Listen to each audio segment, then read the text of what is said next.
જૂનાગઢ જિલ્લામાં ચોમાસું લંબાયા બાદ પણ જનતાએ ચિંતા કરવાની જરૂર નથી, કારણ કે વહીવટી તંત્ર દ્વારા પાણીનો પૂરતો સ્ટોક અને આગોતરું આયોજન કરી લેવાયું છે. જિલ્લાના 14 મહત્વના ડેમો પૈકી મહાનગરપાલિકાને પીવાનું પાણી પૂરું પાડતો આનંદપુર વિયર ડેમ હાલ 91% સુધી છલકાયેલો છે, જેથી પીવાના પાણીની કોઈ તંગી સર્જાશે નહીં. બીજી તરફ સિંચાઈ માટે સૌથી મોટા ઓઝત 2 ડેમમાં ભલે અત્યારે માત્ર 7.73% પાણી બચ્યું હોય, પણ જો વરસાદ વધુ મોડો પડશે તો 30 જૂન પછી આ ડેમને સૌની યોજના મારફતે સરકારી તંત્ર દ્વારા તાત્કાલિક ભરી દેવાશે. હાલની સ્થિતિએ જિલ્લામાં સિંચાઈ અને પીવા માટે પૂરતો જથ્થો ઉપલબ્ધ હોવાનું સિંચાઈ વિભાગે સત્તાવાર જણાવ્યું છે.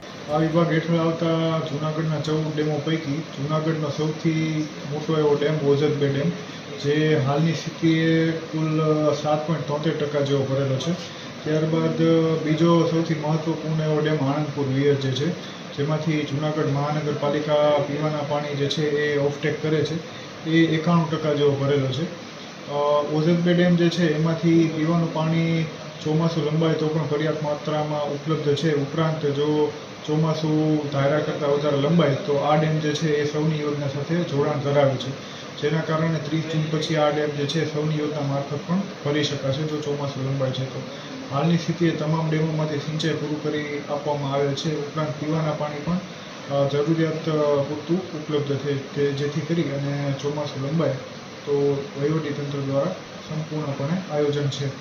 સૌની યોજના જોડાણ હોવાથી ઓઝત ડેમમાં સંકટ ટળશે. જોતા રહો ગુજરાત વંદન. ધન્યવાદ.